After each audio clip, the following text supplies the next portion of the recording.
नमस्कार दोस्तों, मैं लंकेश रावत स्वागत करता हूं मेरे YouTube चैनल में आप सभी का। मैं आज मेरे क्या विचार हैं वो आप लोगों के सामने रखने के लिए आया हूं। हो सकता है किसी को बुरा लगे, किसी को सही लगे, कोई सपोर्ट में हो नहीं हो, लेकिन मैं आप लोगों से बात करने के लिए आया हूं कि किस तरीके से एक मध्यम वर्गीय आदमी, एक जो मिडिल क्लास आदमी है, उसके लिए दिक्कतें कितनी बढ़ती जा रही हैं।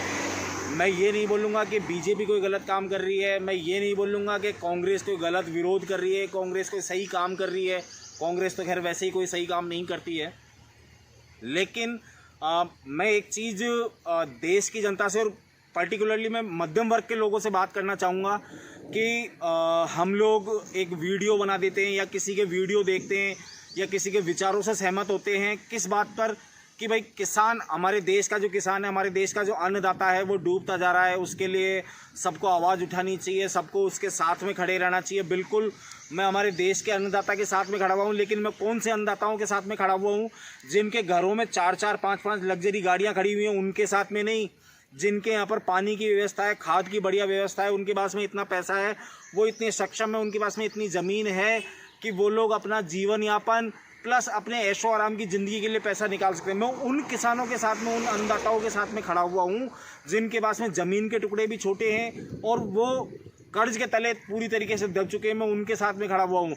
अब इसका एक उदाहरण कि मैं हर तरीके के किसान के साथ में क्यों नहीं खड़ा हुआ हूँ, उसका एक रीज़न है कि जैसे अभी जो सरकार ने बोला कि भाई आप अपना जो फसल है उसको कहीं पर भी बेच सकते हैं, तो उससे क्या हो रहा है कि वो लोग कहीं पर भी बेच तो पा रहे हैं, लेकिन उसकी एक जो रेट जो मध्यम वर्ग को देखते हुए भी पहले सही थी, अब वो बहुत ज़्यादा हाई हो गई है। जैसे हम सरसों के तेल की बात करते हैं, सरसों का तेल अब कितना महंगा हो चुका है सॉरी, सरसों का तेल कितना महंगा हो चुका है, ये चीज़ें आप लोग खुद देख रहे हैं। और भी ऐसे बहुत सारे सामान हैं जो अब महंगे हो चुके हैं। बिल्कुल इसके अंदर कुछ लोगों का ये ऑब्जेक्शन होगा कि तेल के दाम बढ़ रहे हैं, पेट्रोल डीजल के दाम बढ़ रहे हैं, उसका बहुत फ़र्क पड़ रहा है। बिल्कुल उस चीज़ का फ़र्क पड़ रहा है और उसके लिए भी मैं केंद्र सरकार को बोलना चाहूँगा कि आप लोगों को कोई ना कोई कदम उठाने चाहिए। ऐसे कब तक चलता रहेगा कि देश के विकास के लिए पेट्रोल जैसी चीज़ों को नज़रअंदाज करना पड़ेगा और तेल के दाम बढ़ेंगे तो उसके जो टैक्स के पैसे होंगे उससे देश का विकास होगा। वो सब चीज़ें आप लोगों को एक बार साइड में रखनी पड़ेगी, क्योंकि आपको एक आम आदमी के हिसाब से भी सोचना पड़ेगा कि किस तरीके की चीज़ें अभी चल रही हैं देश के अंदर। लोग किस तरीके की मतलब आर्थिक मार को झेल रहे हैं।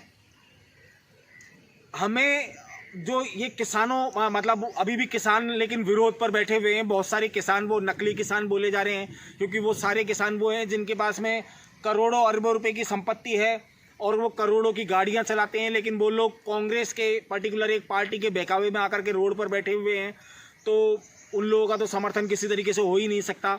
लेकिन मैं ये बोलना चाहूँगा कि मध्यम वर्ग के बारे में कौन सोचेगा? मध्यम वर्ग के बारे में कोई सरकार नहीं सोच रही है, चाहे वो बीजेपी हो चाहे वो कांग्रेस हो।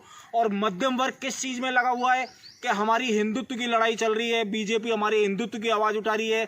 सिर्फ और सिर्फ मध्यम वर्ग इस चीज़ के अंदर लगा हुआ है। तो मैं हमारे देश की उस मध्यम वर्गीय जनता से, मेरे भाई बहनों से, सभी से ये बोलना चाहूँगा कि आप लोगों को जगना पड़ेगा, आप लोगों को अपने बारे में खुद सोचना पड़ेगा, इन सरकारों को गिराना पड़ेगा।